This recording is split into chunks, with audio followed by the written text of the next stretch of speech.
दोस्तों एटीट्यूड बोले तो नजरिया सबसे महत्वपूर्ण लफ्ज है। यह जिंदगी के हर पहलू पर असर डालता है, यहाँ तक कि आदमी की निजी और व्यावसायिक जिंदगी पर भी।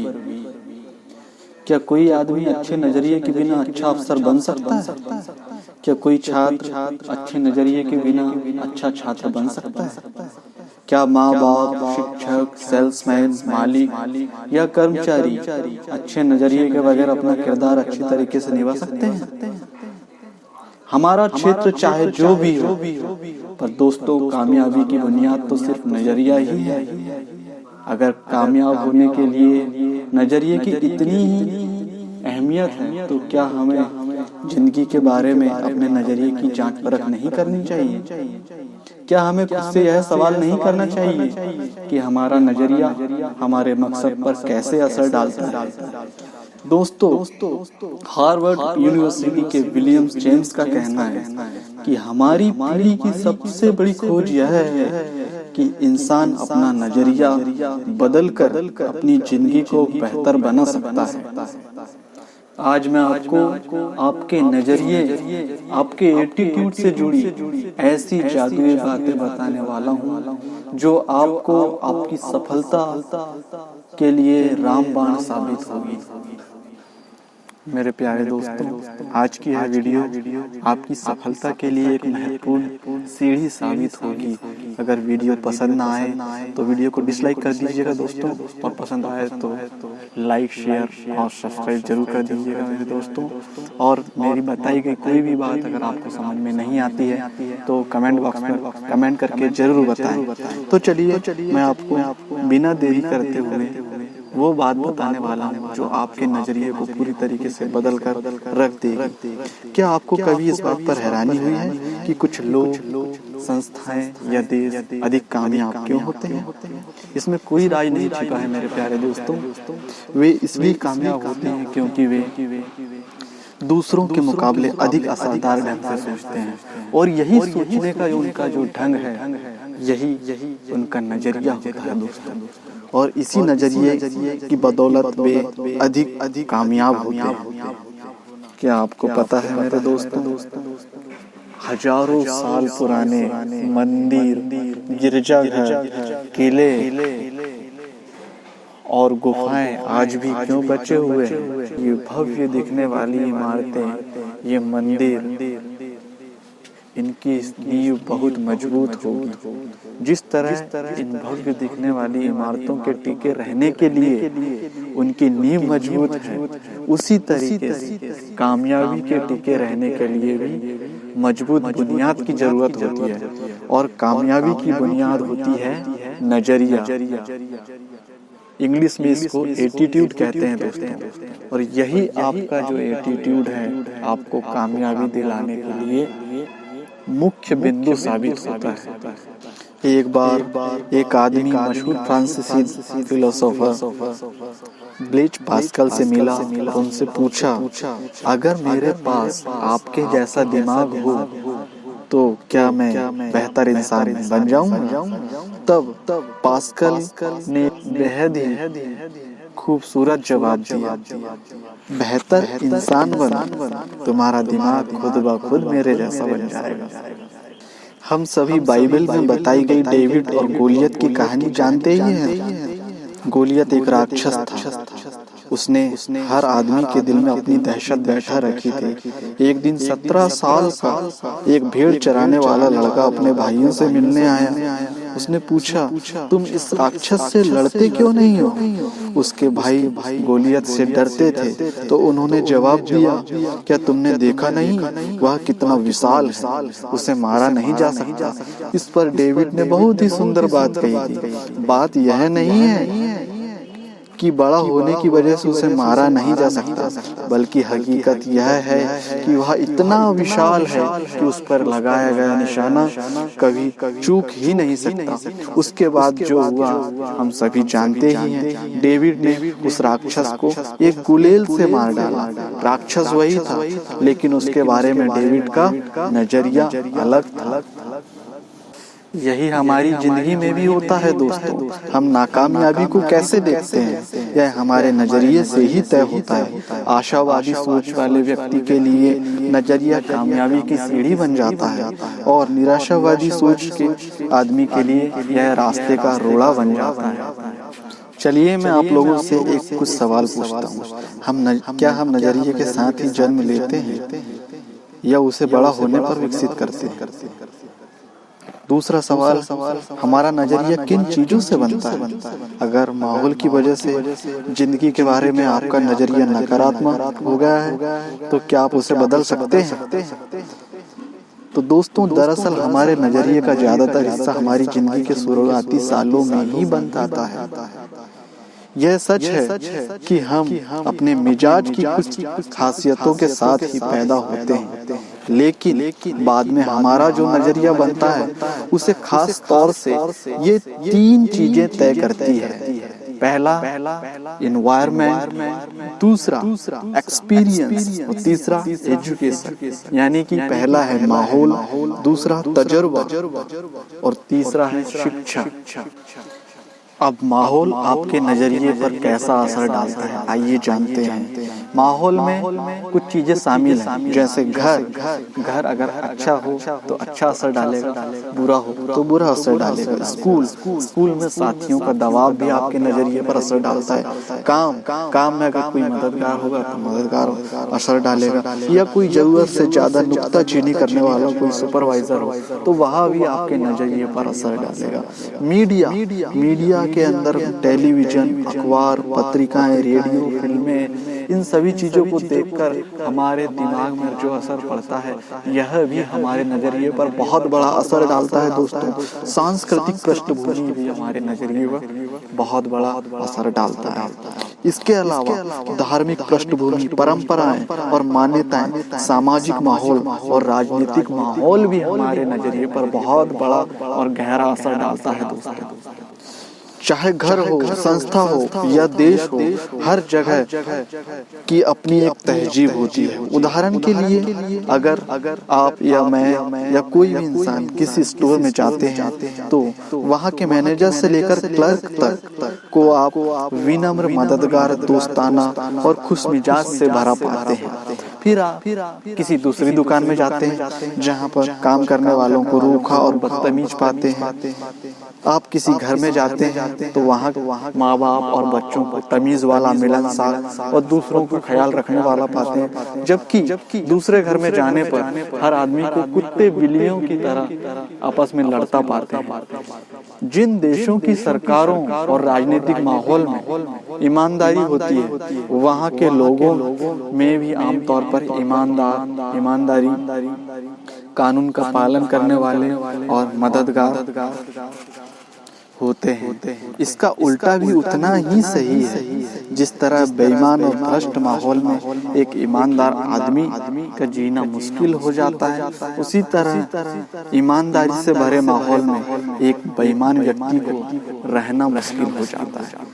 अच्छे माहौल में मामूली कर्मचारी भी काम करने की शक्ति बढ़ा लेता है, जबकि बुरे माहौल में अच्छा काम करने वाला भी अपनी शक्ति घटा लेता है।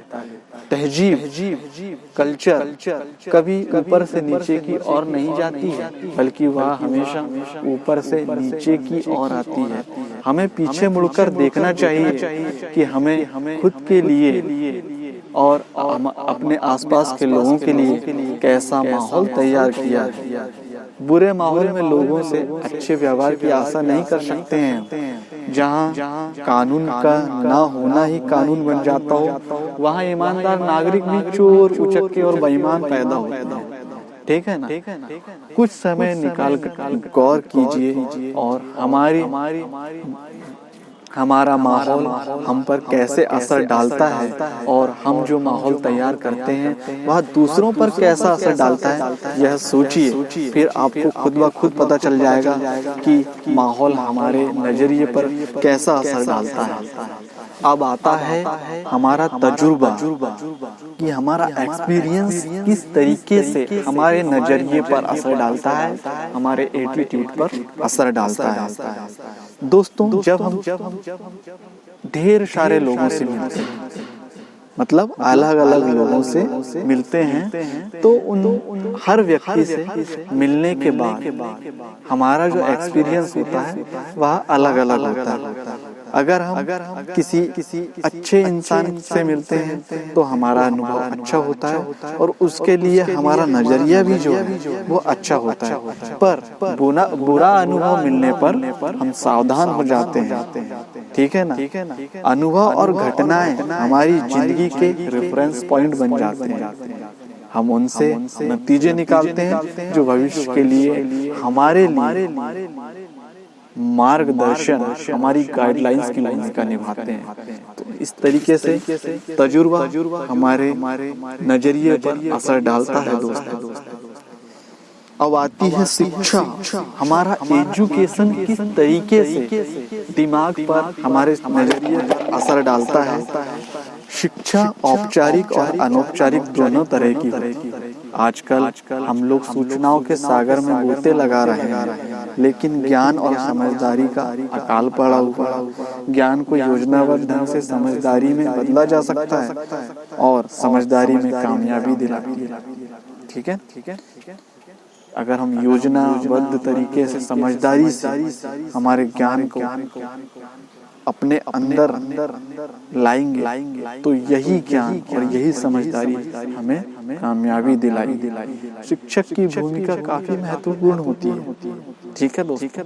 उसका प्रभाव अनंत काल तक रहता है। इसकी असर भी बहुत अनगिनत है। शिक्षा ऐसी होनी चाहिए जो हमें केवल रोजी रोटी कमाना नहीं बल्कि जीने का तरीका भी सिखाती है, ठीक है ना। इस तरीके से शिक्षा हमारे नजरिए पर बहुत ही बड़ा असर डालती है। अब मेरे प्यारे दोस्तों, प्रश्न यह उठता है कि सकारात्मक नजरिए वाले लोगों को कैसे पहचाने। हमारे आसपास इतने सारे लोग हैं, तो कैसे पता चलेगा कि उसका नजरिया सकारात्मक है और उसके नजरिए से हमें क्या सीख मिलती है। तो दोस्तों, जिस तरह सेहत खराब ना होने का मतलब अच्छी सेहत नहीं होती, उसी तरह किसी इंसान के नेगेटिव ना होने का मतलब यह नहीं होता कि वह पॉजिटिव ही होगा। पॉजिटिव नजरिए वाले लोगों की शख्सियत में कुछ ऐसी खासियतें होती है जिनकी वजह से उन्हें आसानी से पहचाना जा सकता है। ऐसे लोग दूसरों का ख्याल रखने वाले, आत्मविश्वास से भरपूर, धीरज वाले और विनम्र होते हैं। ये लोग खुद से और दूसरों से काफी ऊंची उम्मीदें रखते हैं। उन्हें अच्छे नतीजे हासिल होने की आशा रहती है।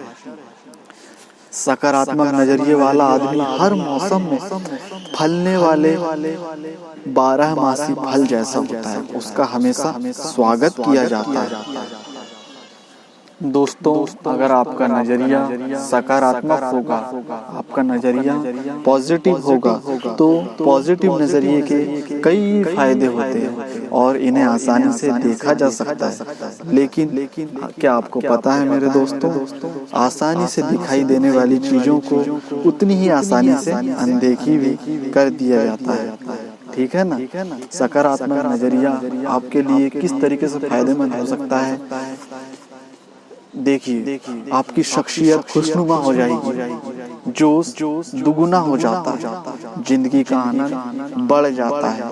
आपके अगल बगल के लोगों को प्रेरणा मिलती है कि आपका नजरिया कितना सकारात्मक है। आप समाज में महत्वपूर्ण योगदान देने वाले सदस्य और राष्ट्र की संपत्ति बन जाते हैं। परंतु इसके विपरीत अगर आपका नजरिया नकारात्मक हो जाए तो क्या आपको पता है दोस्तों, जिंदगी की राह रुकावटों से भरी पड़ी है। और अगर हमारा नजरिया ही नकारात्मक हो जाए तो सबसे बड़ी रुकावट हम खुद हमारे लिए बन जाते हैं। नकारात्मक नजरिया वाले लोगों के लिए दोस्ती, नौकरी, शादी और संबंधों को कायम रख पाना तक काफी मुश्किल हो जाता है। सकारात्मक नजरिए के विपरीत नकारात्मक नजरिए की वजह से संबंधों में कड़वाहट बढ़ती है, लोग नाराज रहते हैं, जिंदगी बेमकसद हो जाती है जिसका कोई भी उद्देश्य नहीं रह जाता है। सेहत खराब होने लगती है, लोग बीमार पड़ने लग जाते हैं, खुद के लिए और दूसरों के लिए तनाव बढ़ जाता है। दोस्तों, अपने नकारात्मक नजरिए से वाकिफ होने के बावजूद भी हम उसे बदलते क्यों नहीं? क्योंकि इंसान का स्वभाव आमतौर पर बदलाव विरोधी होता है। दोस्तों, हमें बदलाव तकलीफ देह लगता है। बदलाव का नतीजा अच्छा हो या बुरा, पर अक्सर इससे तनाव बढ़ता ही है।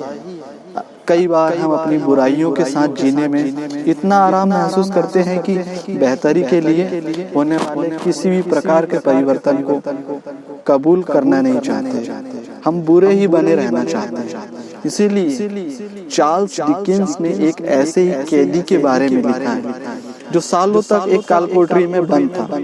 सजा काट लेने के बाद जब उसे आजाद करने के लिए कालकोठरी से बाहर खुली धूप में लाया गया तो उस आदमी ने अपने चारों ओर देखा। कुछ देर में ही वह अपनी इस नई आजादी से परेशान हो गया। उसने वापस कालकोठरी में जाने की इच्छा जाहिर की। वह आजादी और खुली दुनिया के बदलावों को कबूल करने के बजाय कालकोठरी, अंधेरे और हथकड़ियों में ही सुरक्षा और आराम महसूस कर रहा था, क्योंकि वह उन्हीं का आदी हो चुका था। वर्तमान समय में भी कई कैदी ऐसा ही व्यवहार करते हैं। एक अनजाने संसार के साथ तालमेल बैठाए रखने का तनाव उनकी बर्दाश्त से बाहर होता है। इसलिए वे जानबूझकर और अपराध करते हैं ताकि उन्हें वापस जेल में भेजा जाए। वहाँ उनकी आज़ादी पर भले ही पाबंदी रहती हो, लेकिन उन्हें अपने बारे में कम फैसले लेने पड़ते हैं। हमारा नजरिया अगर नकारात्मक है तो हमारी जिंदगी सीमाओं में कैद है।